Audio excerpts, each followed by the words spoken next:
Hi guys, what's up? This is Lungile Jacobs here. This is my first tutorial. I want to show you guys how to edit pictures using Adobe Photoshop CSCC. No. It's actually CC, not CSC. I'm sorry about that. I'm just used to CS3, CS5, CS6. Now the latest one that they have now on adobe.com, it's called Photoshop CC. They have a 30-day free membership trial where you can actually download the program for free and use it for 30 days, which is a month, and then from there decide whether to buy the license or not. But for 30 days I can actually show you how to do some cool stuff, guys, on Photoshop. So let me just get to it.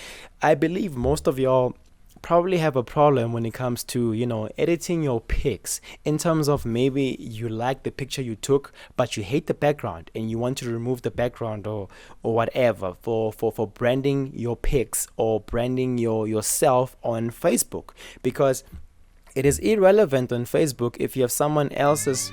Shut up, man. Damn.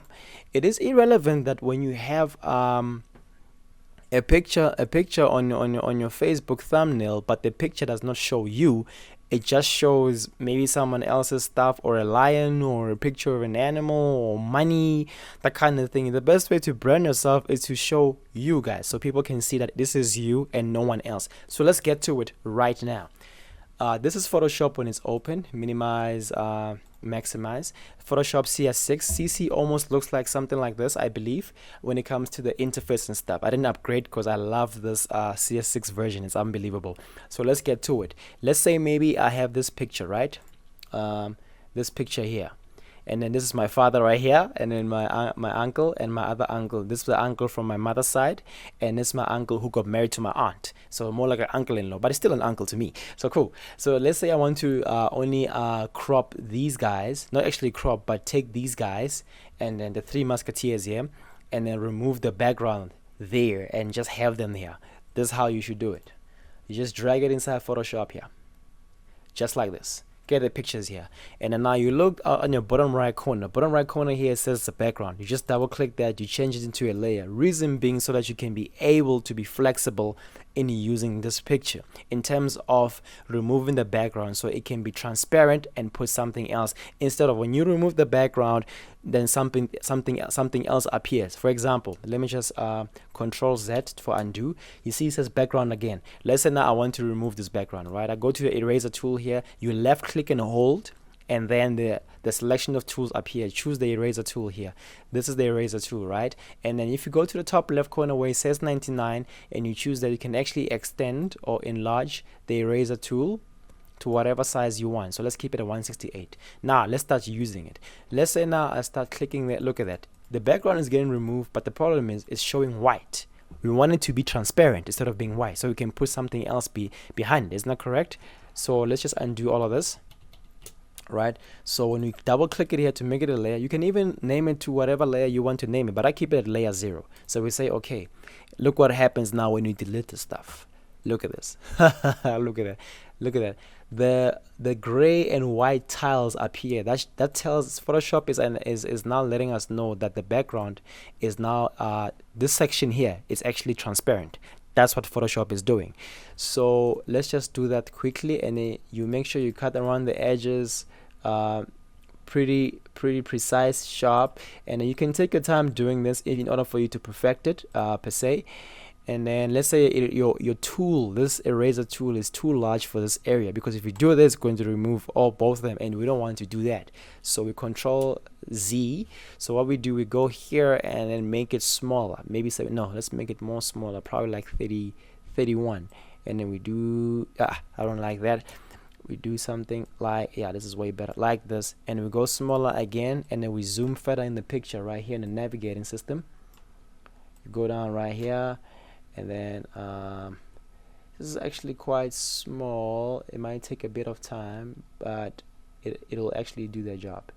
And then you do something like this there. Left click and hold. Hey, remember that, left click and hold there. Okay guys, I am now going to pause the video. I'm going to pause the video, and then after I do pause the video, I'm going to replay the video again proceed with the video, because I want to do all of this 100%. Since now you know what to do, you do all that. I'm not going to spend the whole time, erasing all this. A lot of time, so I can save time and the video space can be shorter. So let's do that. I'll see you in the next part of this video. All right, now we're back, 100% back. Look at that, guys. Look at that. Nice, well trimmed. Look at that. And you can actually move it the way you want, huh? This is so cool and amazing. This is really amazing. That's the power of Photoshop for you guys. And then let's say you want to add a background, so let's do that. That'll be so much easier and so much fun now. So now what you do is you go to whatever folder you have. Oh, sorry, I just clicked that by accident. You go to whatever folder you might be having, where you store your stuff, where you store your pictures and stuff like that. So now the one I'm going to use, let's see. I'm going to use this violin over here. Okay, drag it down to Photoshop, put it right here. It's going to appear as a background on the new tab, of course. So it says hence it says here red violin, red rose, blah blah blah blah blah blah. So now I'm going to double click it to make it a layer, and that's it. And then I'm going to click transform, the transform icon, and there it is. It can actually move. Then I'm going to drag it to the tab, and I'm going to put it right here, and then there it is. The reason why it's covering everything, because if you look right here, guys, on the right hand side, it is actually on top of the main layer that you want to use. So that's why it's covering everything, and it's in it's in a large size, because the picture quality of this violin is actually higher than the picture quality of my father and my two uncles. So what we do is we're going to go to the navigation system right here. We just put it to the left. You can see the size right here, right? And we just make sure it fits the box or the canvas that you're working with, like this, and you say okay. But still, I'm sure you're going like, Lungile, but I don't see my picture. Yeah, calm down, man.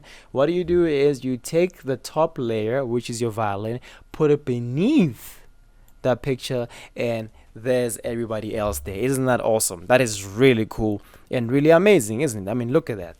That looks amazing. Now let's deal with it. Now we should be finished. With this you're actually done. Now you just go and have to save it. But anyway, I'm gonna show you another special feature before I can end this tutorial.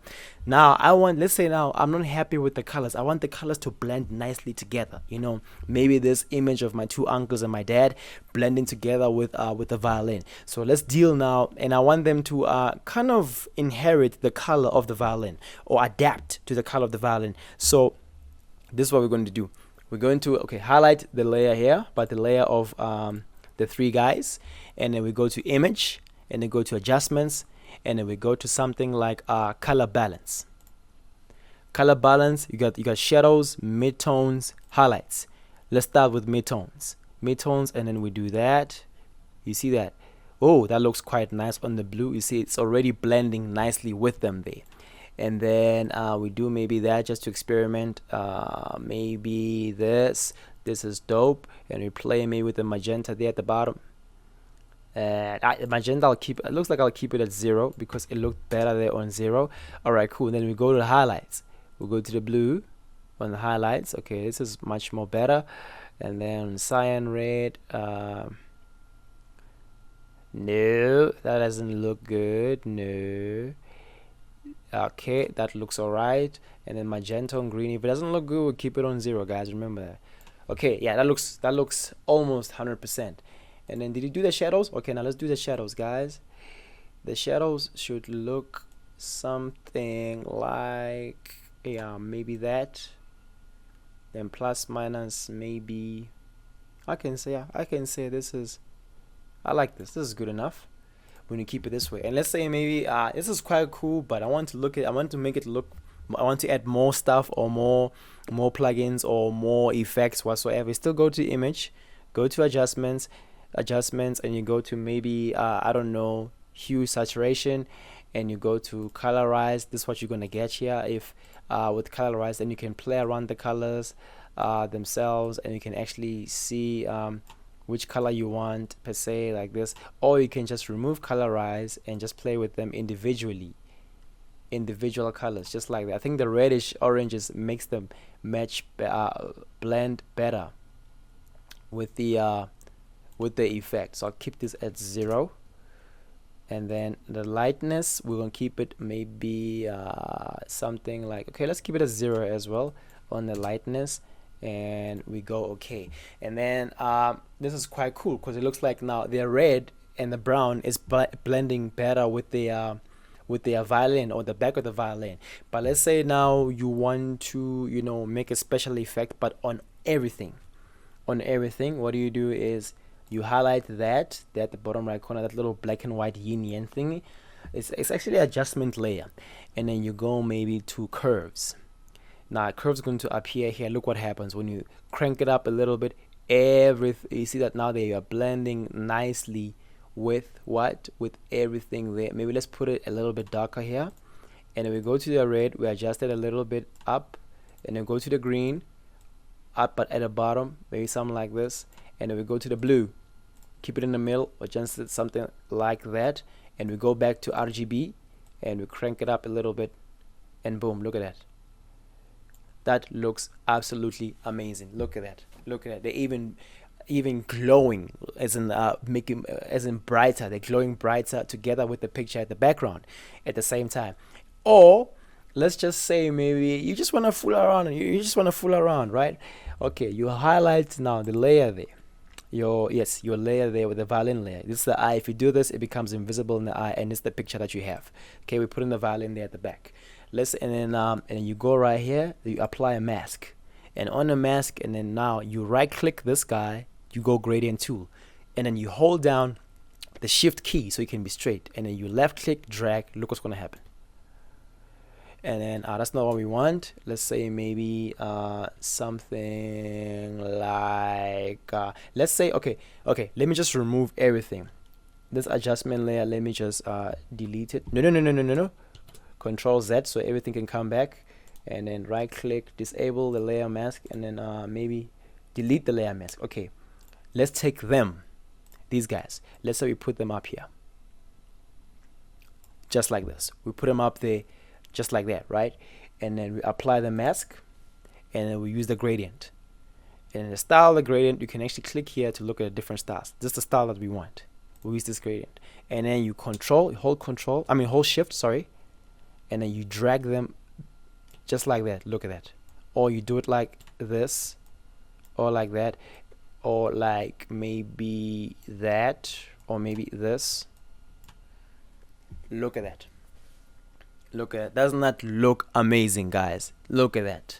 And then this is the review there on your layer mask, on how actually they've been masked by the violin itself. You can actually do vice versa with the violin and make the violin be masked by them. But in this case, since they are what you call they're not a full frame picture like the violin, we should you actually take the smaller picture, which is the three guys here, them here, and then you apply the mask like as I did, and then you hit shift and then left click, and then you just try it out with the settings, and then boom, to achieve the desired effect. I mean, look at that. That looks quite amazing, and they blend well with the violin together. Hey, that's really amazing. And you can use this for Facebook. You can use this there to blend what you call to promote your brand in terms of your image and how you want to look on Facebook. This is absolutely amazing, guys. Really amazing. I'll be bringing you more tutorials about Photoshop and to show you crazy and intense and amazing effects, guys, that are coming, that I'm going to show you day by day. My name is Lungile Jacobs. You guys keep it cool, keep it real. I'll see you in the next tutorial. I'm out.